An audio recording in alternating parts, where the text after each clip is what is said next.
ओम श्री परमात्मने नमः। अध्याय 9 श्लोक 13 से 15। महात्मानस्तु मां पार्थ दैवीं प्रकृतिमाश्रिताः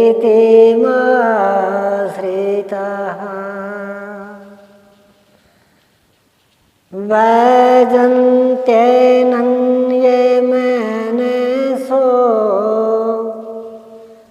ज्ञात्वा भूतादिमव्ययम्।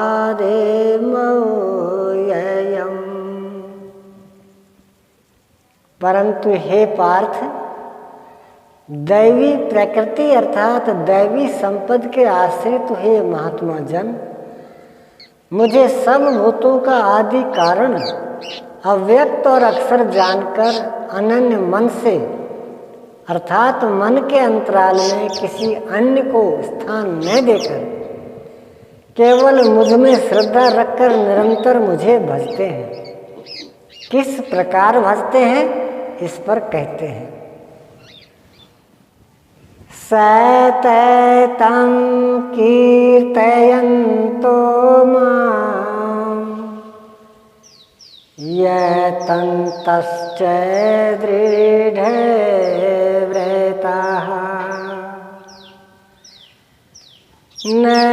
नमस्यन्तश्च मां भक्त्या नित्ययुक्ता उपासते। वे निरंतर चिंतन के व्रत में अचल रहते हुए मेरे नाम और गुणों का चिंतन करते हैं, प्राप्ति के यत्न करते हैं और मुझे बारंबार नमस्कार करते हुए सदैव मुझसे संयुक्त होकर अनन्य भक्ति से मुझे उपासते हैं, अविरल लगे रहते हैं। कौन सी उपासना करते हैं? कैसा है यह कीर्तिगान? कोई दूसरी उपासना नहीं वरन वही यज्ञ जिसे विस्तार से बता आए हैं। उसी आराधना को यहाँ संक्षेप में योगेश्वर श्री कृष्ण दोहरा रहे हैं। ज्ञान यज्ञेन चाप्यन्ये यजन्तो मामुपासते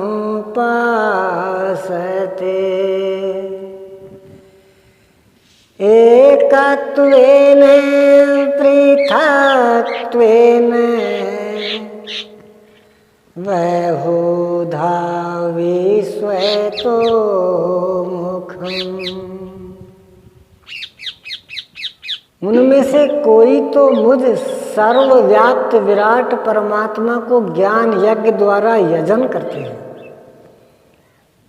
अर्थात अपनी हानि लाभ और शक्ति को समझकर इसी नियत कर्म यज्ञ में प्रवृत्त होते हैं।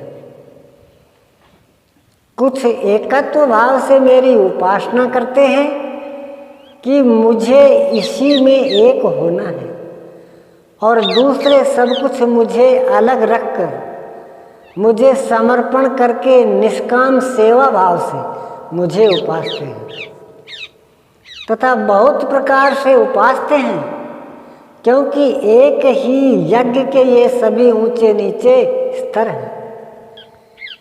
यज्ञ का आरंभ सेवा से ही होता है, किंतु उसका अनुष्ठान होता कैसे है?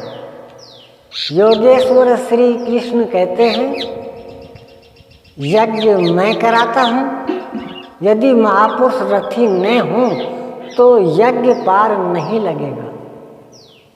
उन्हीं के निर्देशन में साधक समझ पाता है कि अब वह किस स्तर पर है, कहाँ तक पहुँच सका है, वस्तुतः यज्ञ करता कौन है। इस पर योगेश्वर कहते हैं, ओ श्री सद्गुरुदेव भगवान की